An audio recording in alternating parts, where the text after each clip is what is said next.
This is an emotional logic story called Monte Risks Bargain.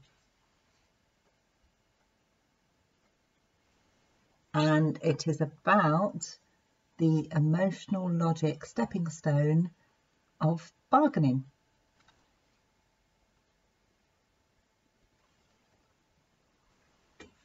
It was a peaceful morning in the African savannah, and some of the friends were practicing their conga dance near the river just for the fun of it. Monty had noticed some tasty leaves and seed pods in the trees nearby, and he also saw a hollow in the ground near some rocks. And then he thought he would be clever. I'll pick some seed pods and hide them in the hollow, then I can have them later as a tasty snack.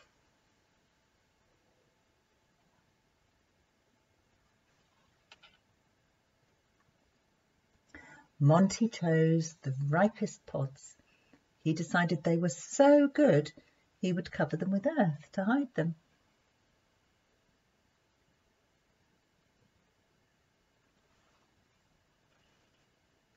Esther the elephant had been away on a long journey to visit her uncles, aunts and cousins. It was good to be coming home now.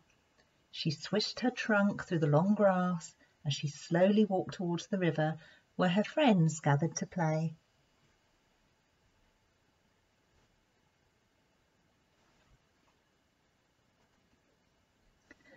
The friends saw her approach and squealed with delight as they rushed to meet her.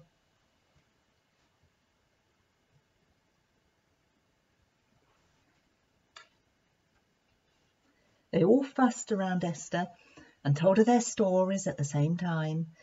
They introduced brave Reggie and told the story of the buffalo herd.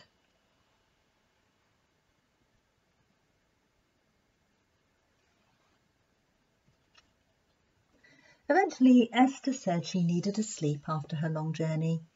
She saw some shade from the trees by the rocks and strolled over to stand in it.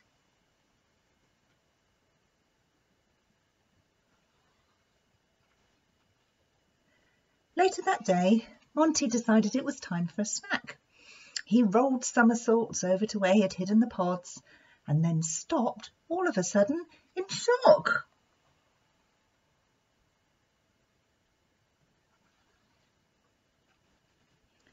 Esther was asleep with one huge foot on his hiding place. Monty had heard of something called a conundrum. He didn't really know what sort of a drum that was, but the way he banged his own head with his hands sounded just like one.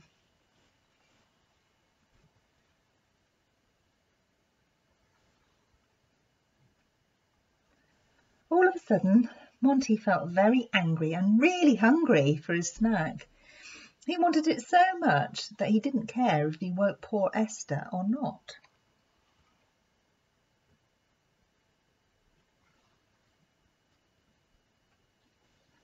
He charged at Esther's bottom and threw himself with all his weight against her. But he just bounced off, and Esther didn't stir.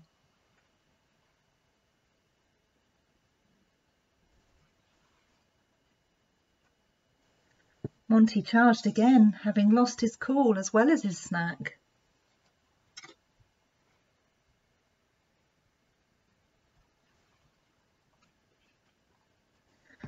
Monty suddenly felt a bit guilty for what he had done. His shoulders slumped and he wanted to give up trying. I know, he said. I'll just sit here silently until she wakes. But I'll make sure she sees me when she does wake up, and I'll make her feel guilty for stopping me having my snack.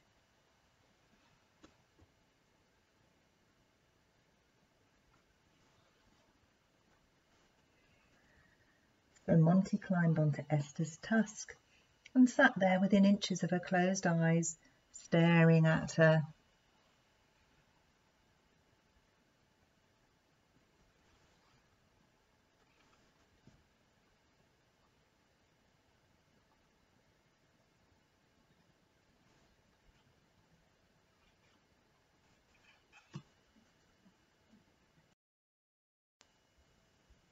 One hour later, Monty was so bored that he had started doing gymnastics around her tusk, but Esther was still asleep.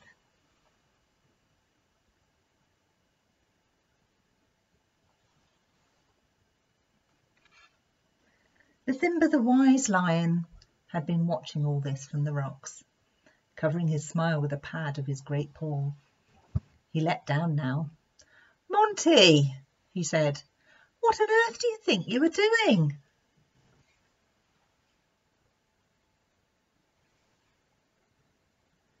Monty was pleased to see Simba. He wanted to tell him the truth, and out it poured. "I've lost my snack under Esther's foot, and I'm hungry for those tasty seed pods, but now I'm bored and without friends, and I'm not so clever as I thought. My plans didn't work, so I'm empty."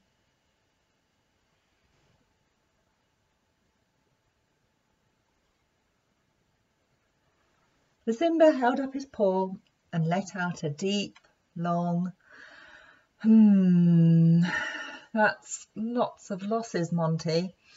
But when you started, it was only the pods you had lost and wanted to get back. Now you've lost many more things as well." Monty nodded sadly.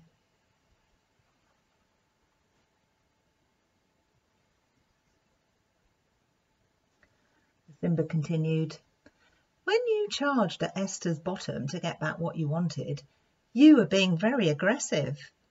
That's what we lions call a bad, bossy plan. And when you sat yourself silently in front of her closed eyes, you were being very passive. And that's what we lions call a do-nothing plan."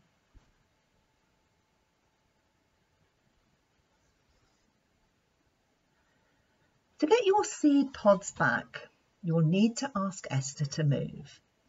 We lions call it bargaining. It goes like this: "If you'll do this for me, then I'll do that for you." Wise lions use a big word for a good plan that's not aggressive or passive. We call it assertive.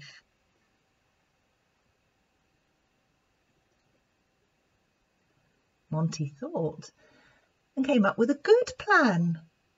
He needed to ask his friends for some help, though. He wanted to whisper in Esther's ear to wake her up, but an elephant's ear holes are very high up on the outside of the flaps. Monty shared his plan, and the friends all agreed. They all lined up to make a set of steps up to Esther's ear hole. Monty hung around Jemmy's neck at the top and whispered into her ear, "If you'll step back off my hidden snack, then I'll teach you how to conga."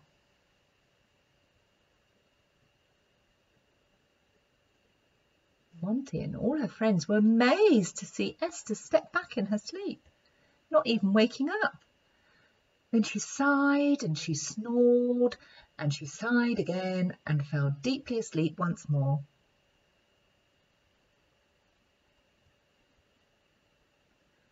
Everyone fell about laughing. Monty dug out the snacks and shared them around. Simba sat up and danced pools with his front paws. Then Esther woke up and yawned a loud yawn, as only an elephant returned from a long journey can. "What's everyone so happy about?" she asked sleepily. "I've just dreamt that I was standing on hidden treasure."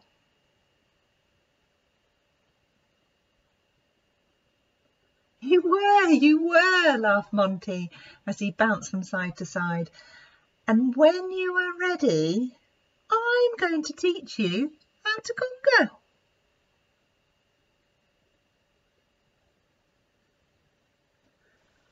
"1, 2, 3, ha! 1, 2, 3, ha!" The end.